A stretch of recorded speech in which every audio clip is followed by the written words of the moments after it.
Puji Tuhan, pagi ini pengajaran firman Allah yang saya sharingkan sama saudara ini merupakan kelanjutan daripada firman yang saya sampaikan pada hari Sabtu yang lalu.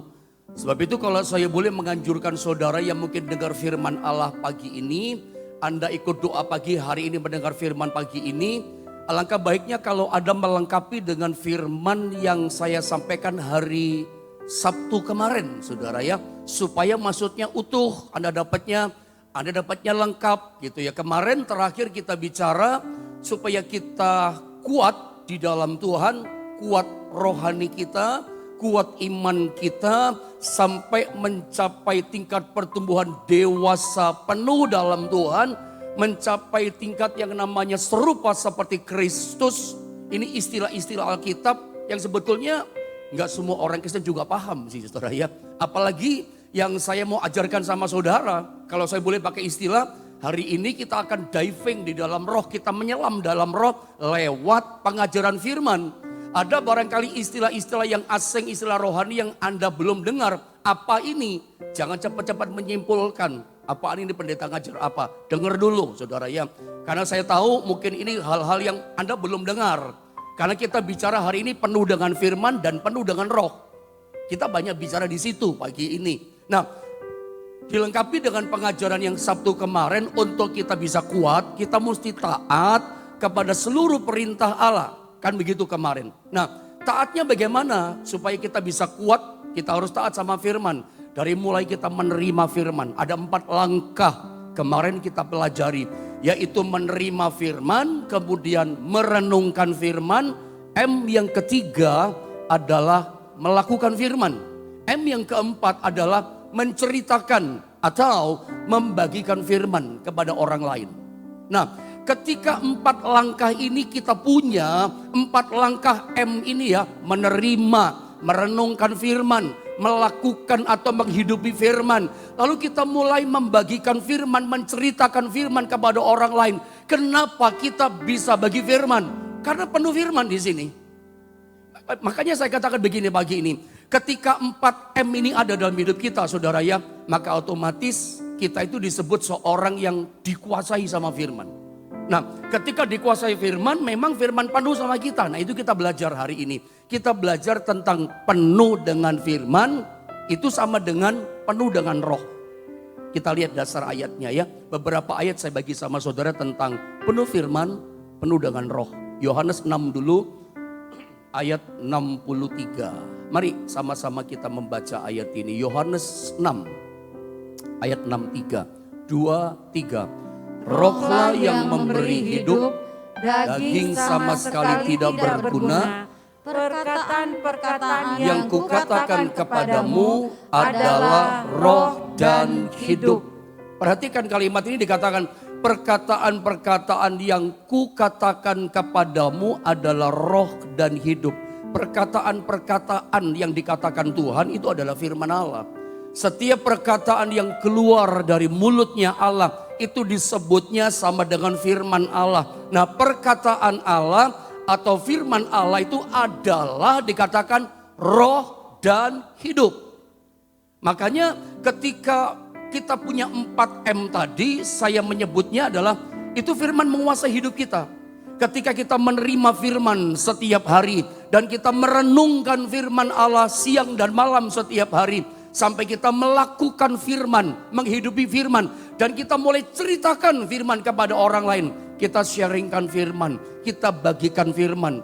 Maka kalau 4M ini, langkah ini ada di hidup kita, maka otomatis firman itu menguasai hidup kita. Maka kita disebut penuh dengan firman. Firman menguasai hidup kita, itu sama dengan firman itu penuh dalam hidup kita. Jadi kuasa firman itu sampai memenuhi hidup kita. Nah, saya sebut istilah lewat Yohanes 3 ayat 6, Yohanes 6 ayat 63, orang yang dikuasai firman itu namanya penuh dengan firman, dan orang yang penuh dengan firman itu sama dengan penuh dengan roh. Kenapa? Karena perkataan firman itu adalah roh dan hidup. Saya tambah dulu ayatnya supaya lebih paham, lebih melandas. Penuh dengan firman, penuh dengan roh. Kembali kita baca 2 Korintus 3 ayat 6, saudara ya. Sama-sama kita baca ayat ini, 2, 3. Ialah membuat kami juga sanggup menjadi pelayan-pelayan dari suatu perjanjian baru yang tidak terdiri dari hukum yang tertulis, tetapi dari roh. Sebab hukum yang tertulis mematikan, tetapi roh menghidupkan. Ini sharing yang dibagikan sama Rasul Paulus. Ini merupakan pengakuan iman dari Rasul Paulus bagaimana dia mampu melayani Tuhan. Bagaimana dia bisa menuntaskan sampai garis akhir, sampai garis finish, sampai dia mati. Dia kuat menjadi hamba Tuhan di masa perjanjian baru. Kenapa? Karena bukan melayani dengan hukum yang tertulis yang mati. Karena dia melayani karena firman yang tertulis adalah hukum yang tertulis mematikan, tetapi roh itu menghidupkan. Jadi hukum yang tertulis itu firman Allah itu mematikan katanya, tapi dihidupkan oleh roh.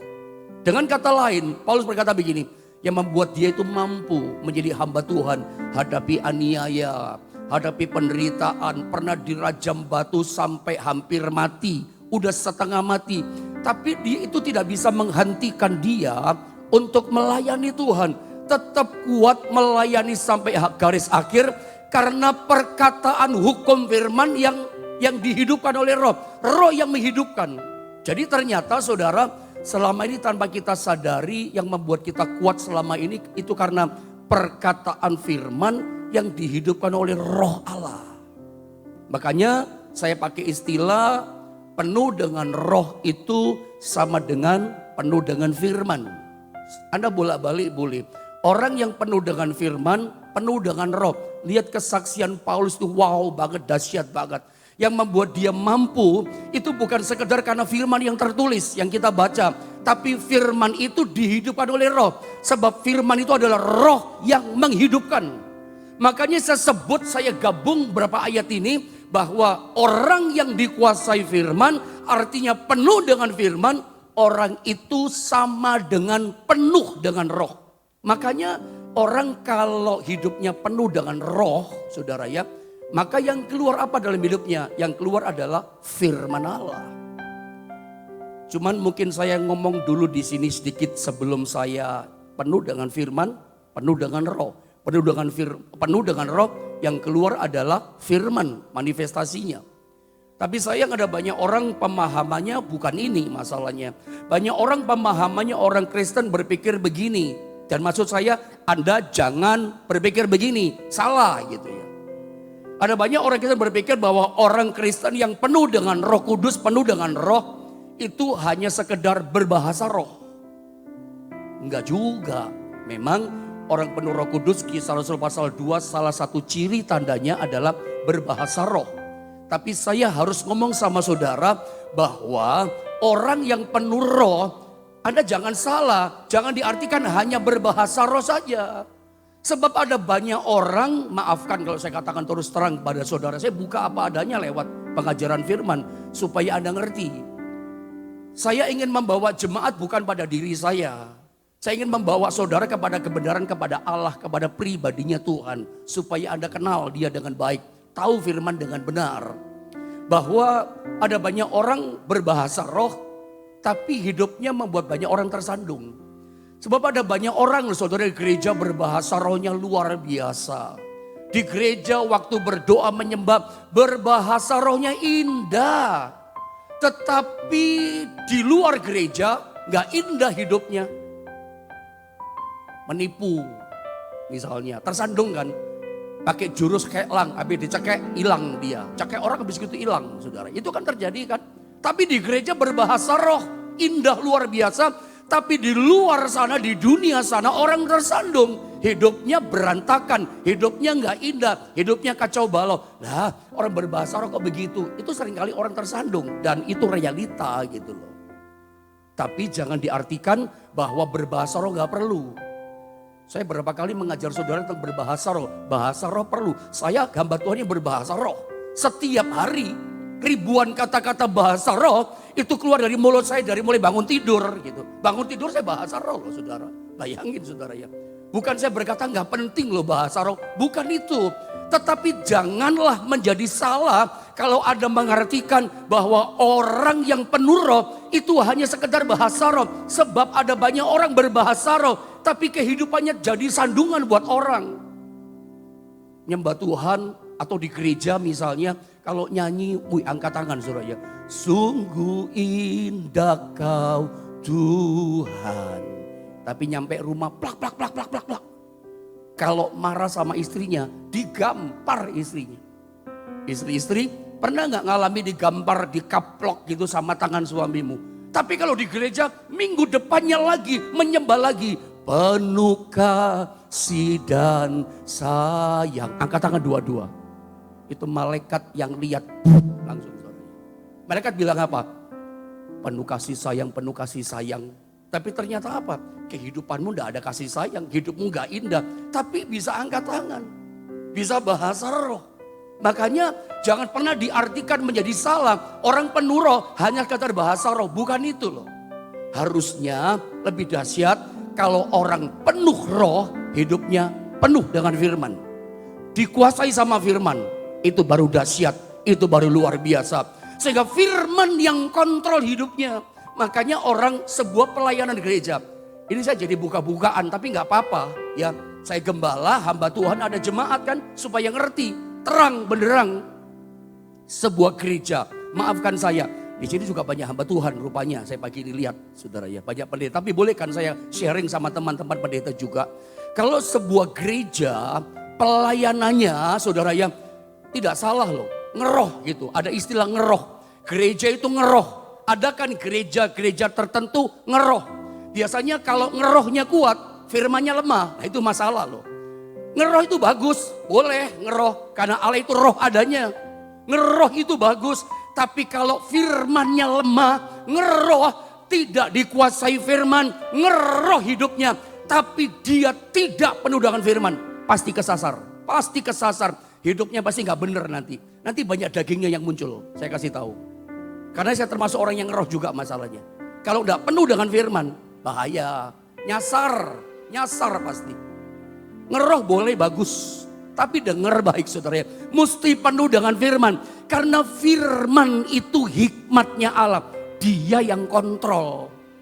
Kan perlu hikmat kan. Bukan hikmat manusia. Hikmat firman. Hikmat Allah. Itu yang kontrol. Ini boleh, ini gak boleh. Ini salah loh. Itu kontrolnya. Patronnya firman, bukan sekedar ngeroh saudara ya. Makanya orang yang penuh roh, itu kalau penuh firman, dikuasai firman, dahsyat. Dahsyat pekerjaan roh, dikontrol firman. Makanya penuh dengan roh maafkan, gak cukup hanya berbahasa roh. Tapi dia harus dikuasai firman, dia harus penuh roh. Orang penuh roh, penuh firman, penuh roh. Ketika dia penuh roh yang keluar firman, saya kasih contoh. Loteng Yerusalem.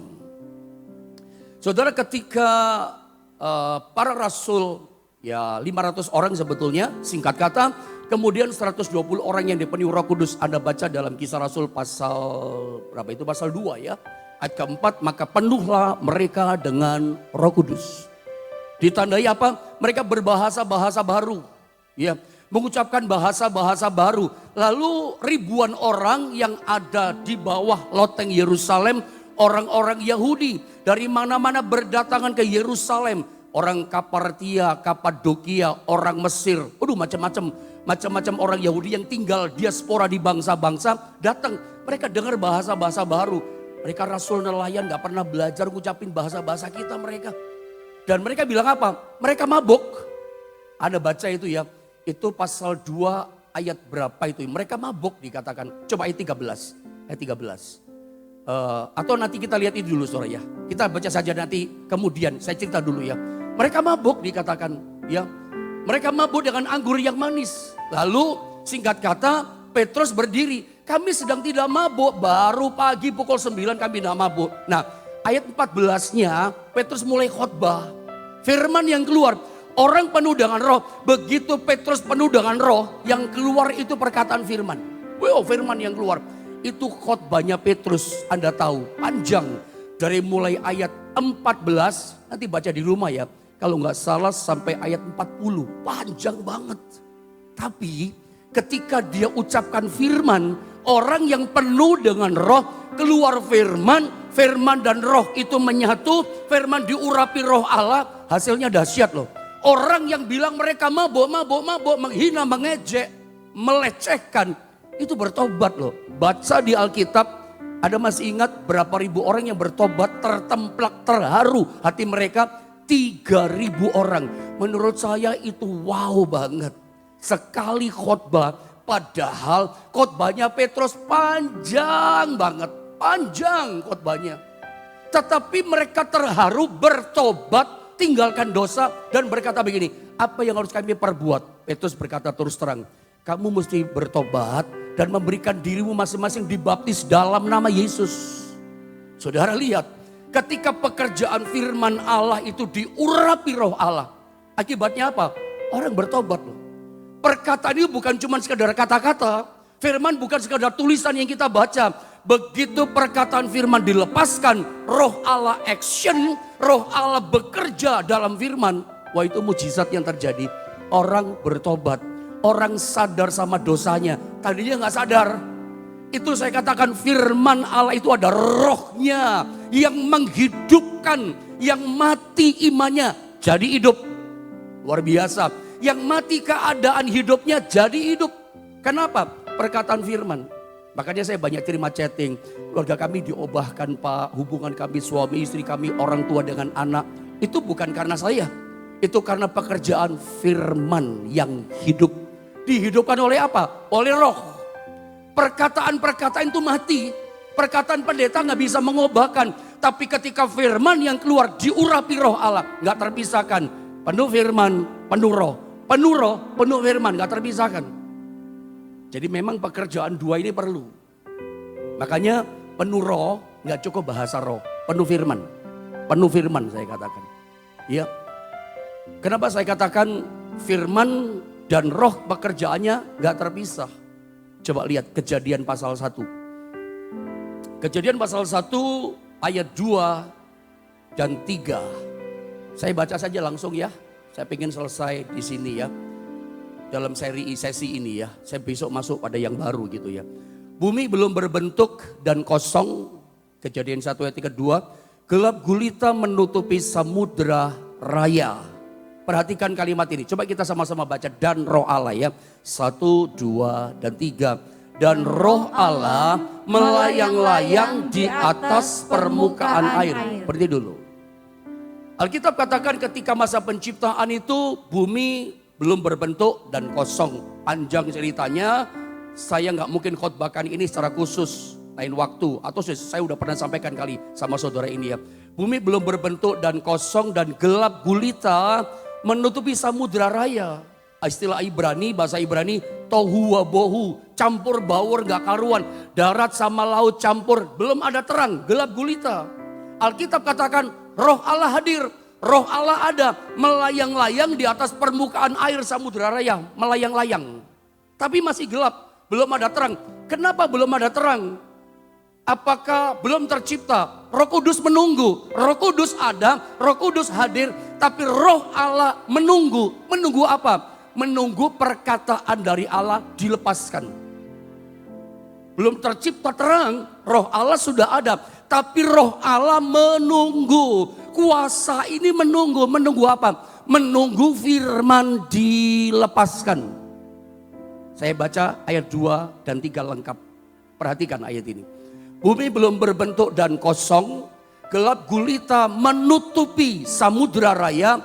Dan roh Allah dikatakan melayang-layang, dia ada di atas permukaan air. Belum tercipta terang. Terang baru terjadi setelah ini. Sama-sama kita baca yang ketiga. 2, 3. Berfirmanlah Allah, jadilah terang. Lalu terang itu jadi. Begitu firman dilepaskan, firman dikatakan, jadilah terang. Perkataan mulut Allah dikeluarkan, Roh Kudus langsung gerak. Roh Kudus langsung kerja. Roh Kudus langsung action dengan kuasanya. Begitu firman dilepaskan, langsung kerja Roh Kudus menciptakan, jadilah terang. Saya berharap Anda mulai nangkap di sini. Saya berharap Anda masih ngikutin saya ya di sini. Karena ini dasar yang penting. Penuh firman, penuh roh, penuh firman.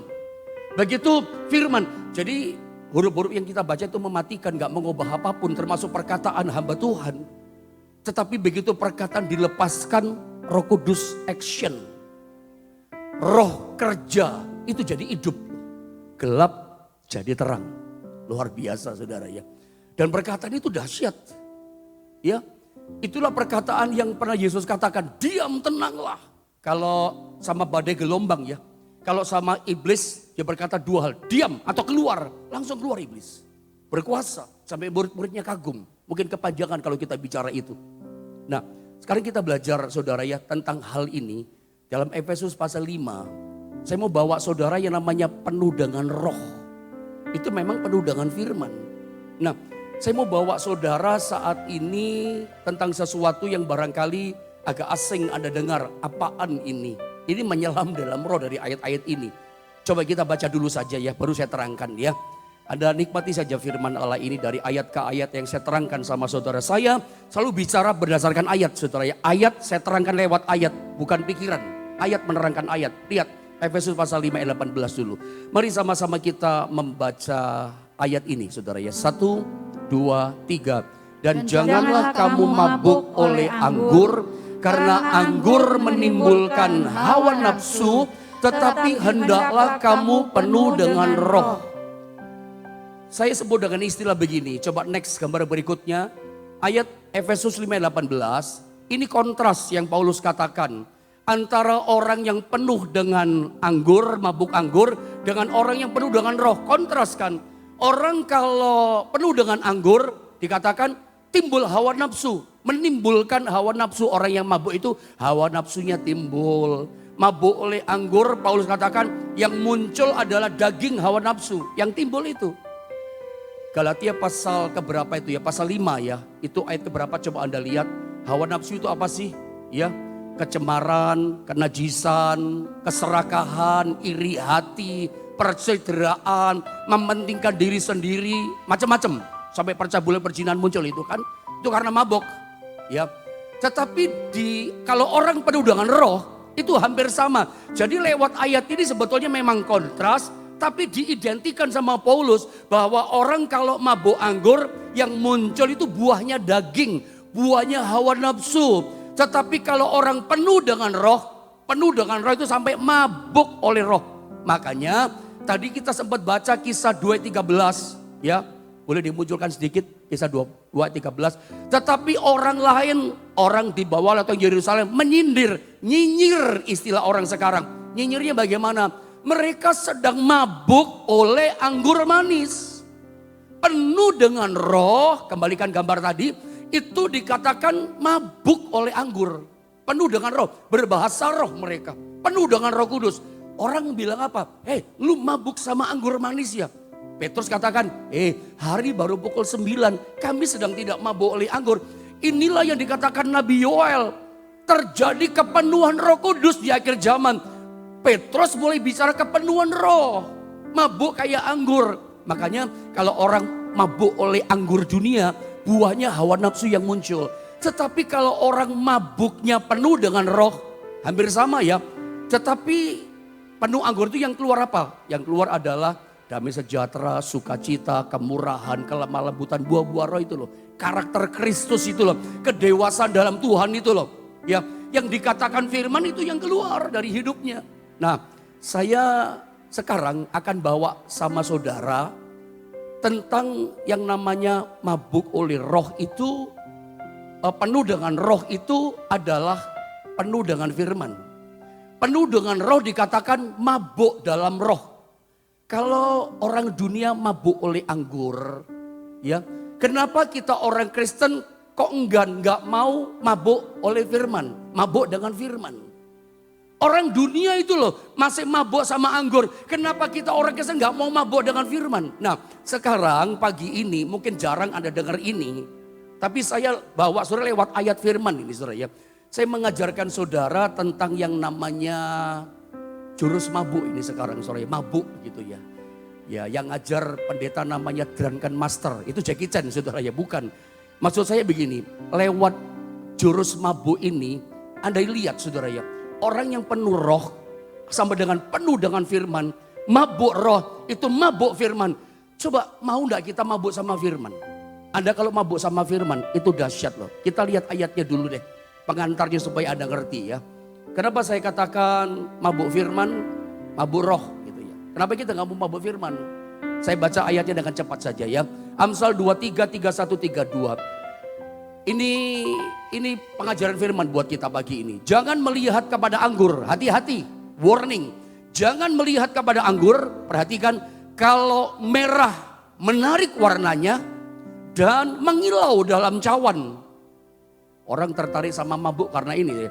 Yang mengalir masuk dengan nikmat. Orang menikmati anggur merah itu masuk. Tapi kemudian begini kata Alkitab.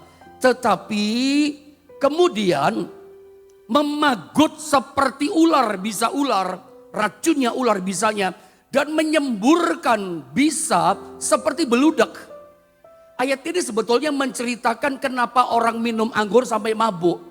Menikmati, begitu anggur masuk di mulut kerongkongan, apa yang terjadi?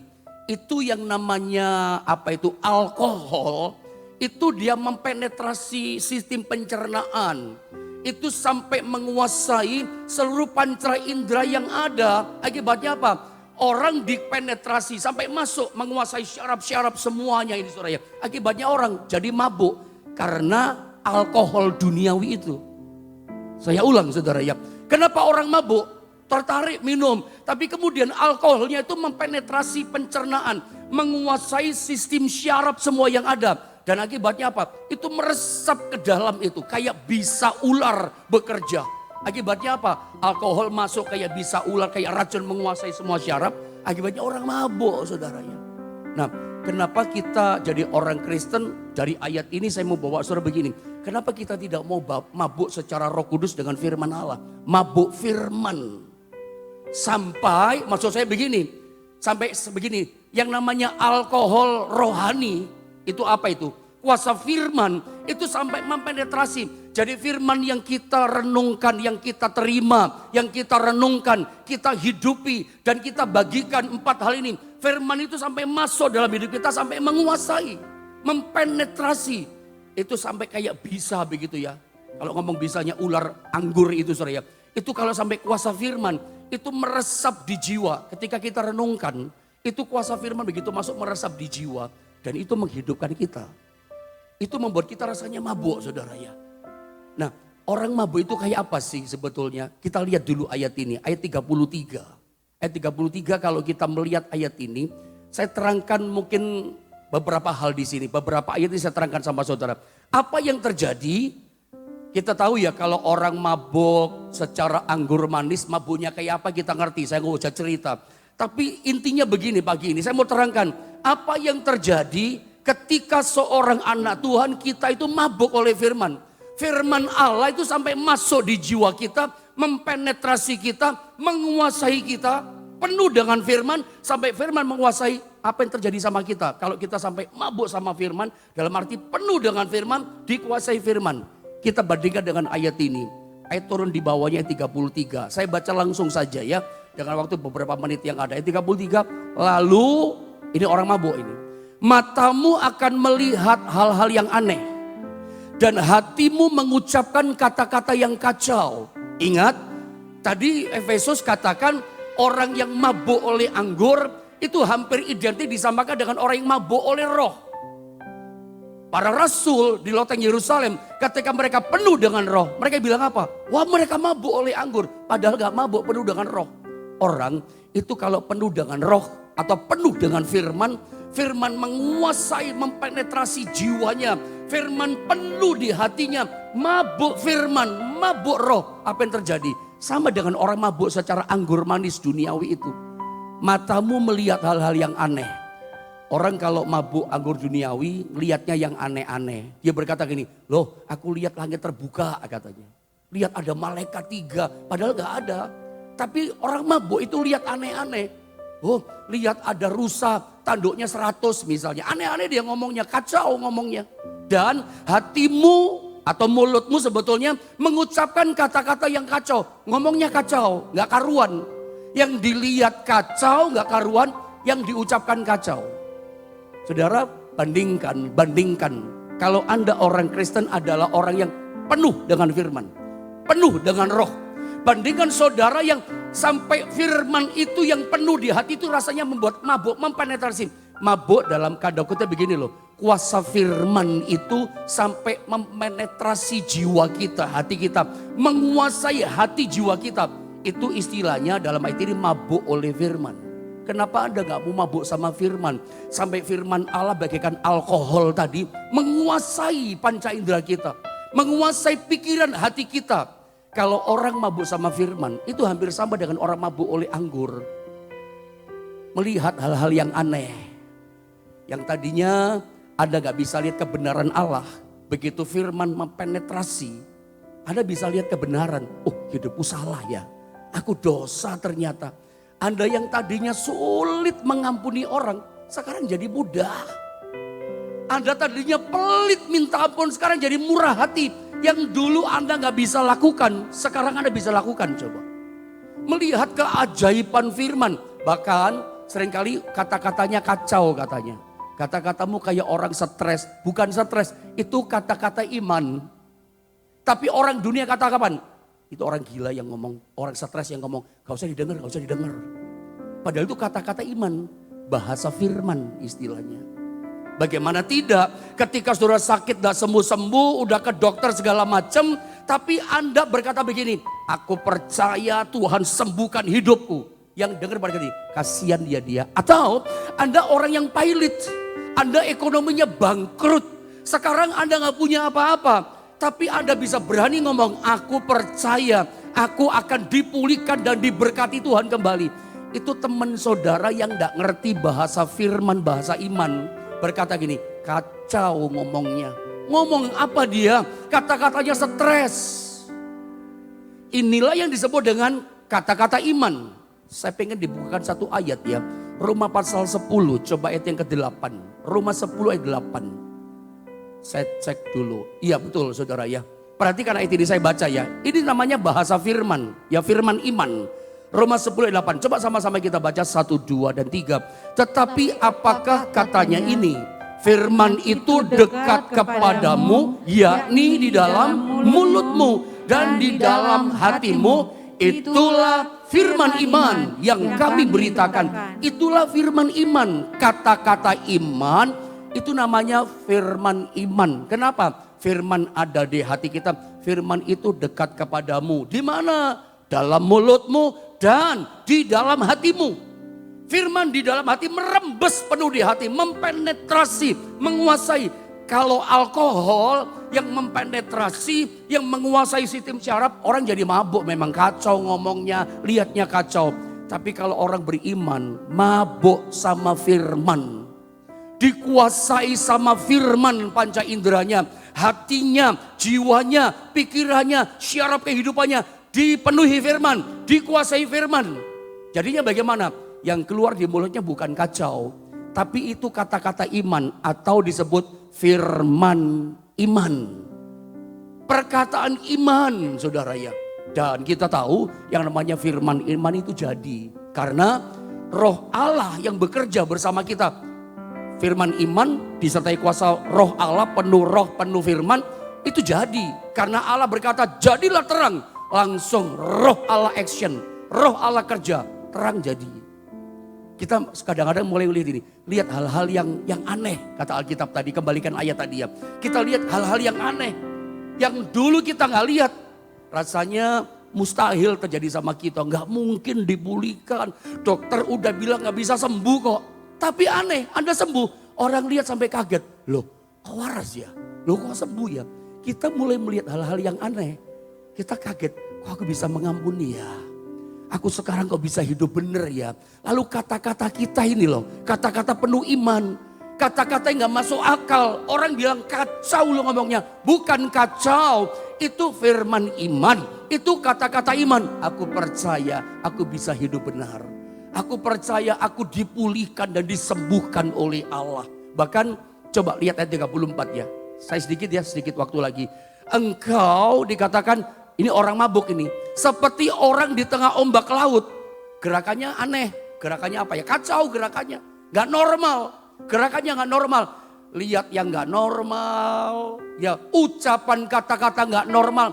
Tapi bukan abnormal. Bukan gila. Tapi supra normal. Gak masuk akal. Sampai jalannya seperti orang di tengah ombak laut. Seperti orang di atas tiang kapal. Orang mabuk suruh jalan lurus gak bisa. Justru sulit suruh jalan normal. Suruh jalan gak normal malah otomatis dia bisa. Orang mabuk mah memang gak normal gerakannya. Orang kalau mabuk roh, mabuk firman, firman kuasai jiwanya, mempenetrasi dirinya. Ya memang gak normal ya. Tapi bukan berarti abnormal, supranormal gerakannya dia. Tindakannya itu loh berani. Nah hamba Tuhan tuh banyak seperti ini. Kami gereja ini juga ngalami dengan uang mungkin 40-50 juta bisa berani beli tanah waktu itu mungkin 600-700 juta. Itu gak normal sebetulnya. Tapi bukan gila, tapi supranormal. Gerakannya tindakan. Saya dengan pengurus gereja, sama bendahara gereja. Beli ke Purwodadi yang punya tanah gereja itu gak normal sebetulnya. Tapi ternyata Allah bekerja gitu, Tuhan bekerja gitu. Saudara murid mesti belajar lewat firman.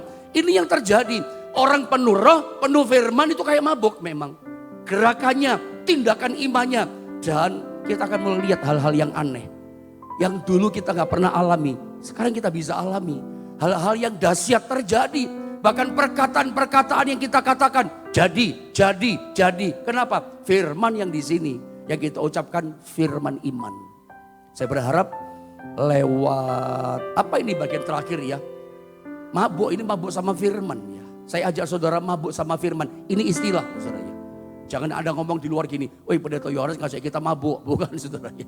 Ini mabuk sama firman. Artinya firman menguasai, mempenetrasi jiwa kita. Sampai kita lihat hal yang aneh. Ngomongnya jadi aneh. Kok ngomongku jadi berani ngomong gini ya. Bertindak dengan iman kok berani. Bukan saudara. Firman dalam dirimu. Dahsyat ya. Kalau orang dunia mau mabuk anggur. Kenapa ada gak mau mabuk firman? Mabuk firman itu dahsyat loh. Lihat hal yang aneh. Yang supranatural. Dan perkataan kita pun perkataan yang dahsyat. Dan gerakan kita pun gerakan yang luar biasa. Yang melahirkan mujizat. Yang melahirkan kegerakan-kegerakan besar di akhir zaman. Saya percaya ini salah satu kunci mengatasi masa pandemi, masa krisis. Penuh dengan firman. Sampai mabuk sama firman. Dan Anda akan melihat pemeliharaan Tuhan. Yang Tuhan gak buat sama orang. Tuhan buat sama saudara. Perkataan imanmu itu loh dahsyat. Dan tindakan-tindakanmu melahirkan mujizat yang besar.